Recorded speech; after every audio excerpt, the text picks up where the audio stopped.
Hey everyone, in today's video, this Jag is finally done enough for a review video. This is my free 1990 Jaguar XJS.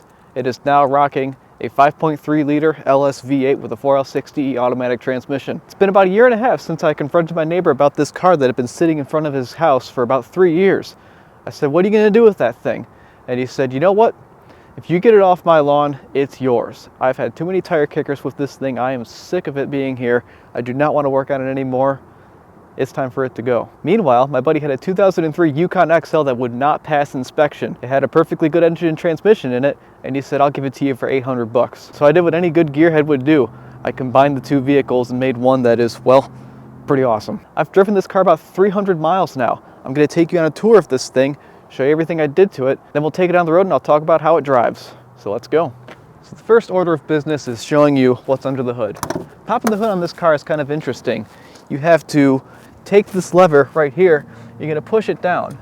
And now you'll see the hood just lifted up. I'll come over here, I'll push in this little latch, and there it is, the front hinged hood. Inside of here is a 5.3 liter Vortec V8. An LM7 to be exact. This might not look like much of a 5.3 anymore, and that's because, well, it basically needed new everything. All the truck accessories from the GMC Yukon would not fit in this car, so I had to source an LS6 intake, and while I was thinking about it, I installed an LS6 camshaft and the proper springs to go with that camshaft. I also completely rebuilt the 4L60E transmission and put a shift kit in it, so it shifts very nicely now. If you want to see any technical stuff on this swap, I have very detailed videos on my channel. You'll have to go check those out. To get this engine and transmission mounted properly, I bought a kit. Although the engine and transmission mounts work well, I have a hard time recommending this kit. I had a very bad experience with the seller of the kit, and I think that I paid way too much money for what I got. That is my experience. I'm not going to drop names. I'm not going to recommend them either. So as you can see, this car is in honestly quite exceptional condition. It now has 74,000 miles on it. It has spent most of its life in a garage, so there really wasn't that much rust to worry about. This car got what it got with the V8 because the V12 had overheated one time. It was not running quite right. It was smoking out of one side of the exhaust. My neighbor didn't want to deal with it. I didn't want to deal with it. And well, in America, when the 5.3 Vortec is just about everywhere, you can get it very, very easily. This was the logical thing to do in my opinion. One thing I wanted to be sure I did was make sure all of the electronics inside of this car basically work as they did from the factory. This speed control switch actually functions the cruise control. I wired it so that it works with the throttle module and that you can actually use the cruise just the way you would in the original Jag. All of these lights work too. The gauges only work sometimes because, well, it's you can't get away from all the Jaguar stuff. Some of this car is total junk, to be completely honest. One thing that may surprise you about this car is that it's actually pretty small. You know, it's a very long vehicle, that's for dang sure, but in terms of how wide it is, it's actually pretty slim. You can see I'm about 5'9", and I fit in here quite well. I would not want to be much taller and be in this car. I've got the seat, not all the way back, but, you know, close to being all the way back, and I can still reach the gas pedal and brake pedal just fine. The transmission tunnel on this car is also very wide, so it's actually kind of a challenge getting the gas pedal to fit just right, because your shoe wants to hit either the transmission tunnel carpet or the side of the brake pedal. That was interesting to get right. But other than that, it's kind of a nice place to be. It's pretty quiet in here for the most part. The seats are very comfy, and everything is nice and simple, laid out pretty well, and I think it's a pretty nice place to be. I'll pull Doug DeMuro for you all just because it's funny. The back seats are abysmal at best. When I get back here, my head is hitting the ceiling. That's not an experience I'm used to, being a pretty average height. I had to move the seat up. I've got basically nothing. This is a two-seater, let's be honest. Trunk space on this car is just okay. You open it right here, and inside, you've got a full-size spare. Your battery is right here. I haven't quite put this back together yet, but the main point to talk about is how deep it is. You can put things very deep into here, and the gas tank is right there too. That's fun. And in order to close the trunk, you can't just slam it. You gotta go like this, and then like that. What do you say we start this thing up and take it out on the road?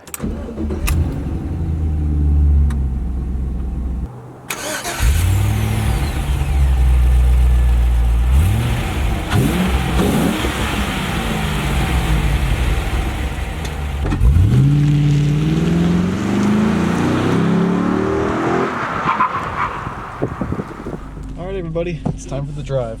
The one thing I did not mention is I did a full custom exhaust all the way back for this car. I used GM stock manifolds, and then I used MagnaFlow mufflers and Vibrant Performance resonators. My goal for this exhaust was to make it, you know, like you can hear it, but I wanted it to be quiet more than anything. I think I've achieved that. It sounds pretty okay. Driving impressions. It drives pretty dang nice. There's still quite a few things I need to work out in terms of Jaguar stuff. Like in this video, you might hear some wheel bearing noise.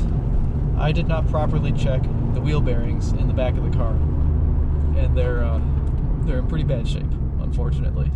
So it's a little noisy. But in terms of steering, it's very nice. It's cool to experience the Jaguar independent rear suspension ride. That's very notable for this car, you know. So I couldn't floor it onto the highway, but I will floor it now. We'll go into second gear. Yeah, it sounds pretty fun. It's not too loud, but it fills the cabin so nicely with that beautiful LS-V8 sound. So basically what I've built here is what a lot of other people have been doing for a very long time, and there's a reason for it. I've built an old Jaguar that has none of the old Jaguar problems. I get the ride, I get the appearance, I get the steering feel. Everything in here is the same. It's just when I want to actually get power, I can do it, you know?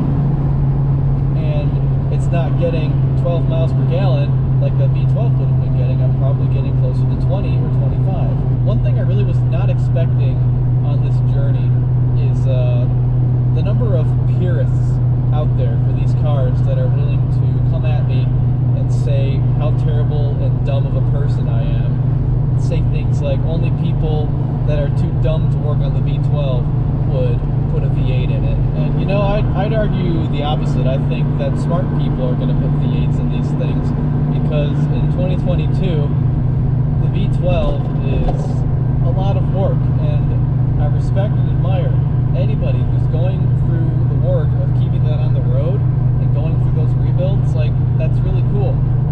It wasn't for me. I really look forward to experiencing one of these cars with its original V12 someday, because my V12 was making like 100 horsepower, and I simply didn't want to go through the troubleshooting or rebuild process to get that working properly.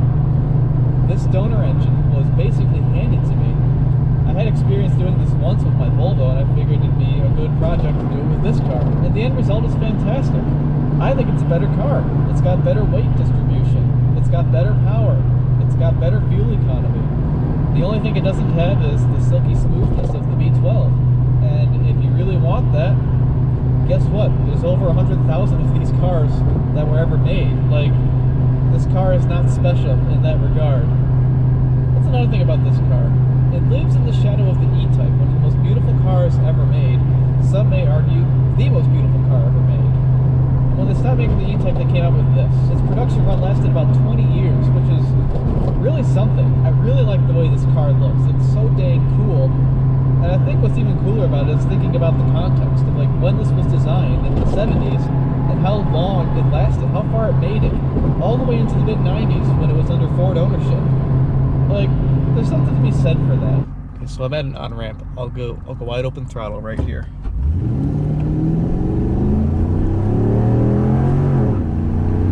See?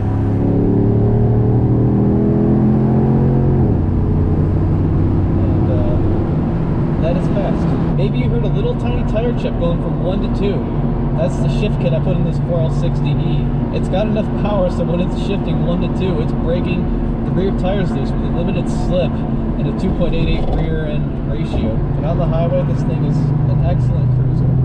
Very smooth, throttle's responsive, you can pass people very easily. So another thing to talk about with this car is cost.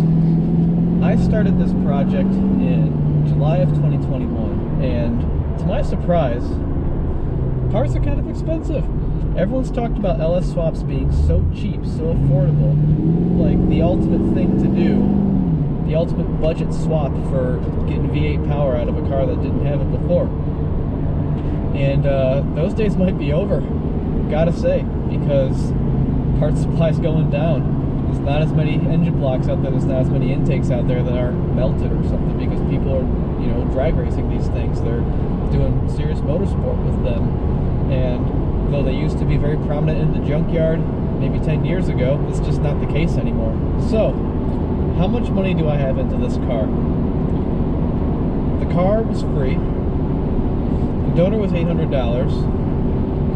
And between the kit, other parts for the car that are not related to the engine, rebuilding the transmission, rebuilding the engine, all in for driving this car right here, every single thing I've put in, I'm at about 15 grand.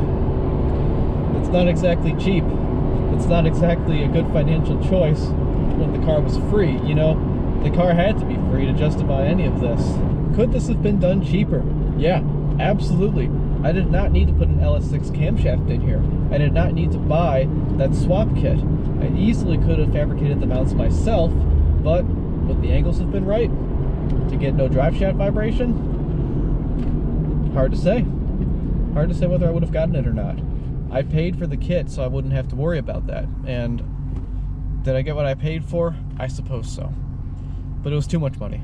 That's just my opinion. This is the first car I've ever owned that is this flashy per se. Like, people look at this car.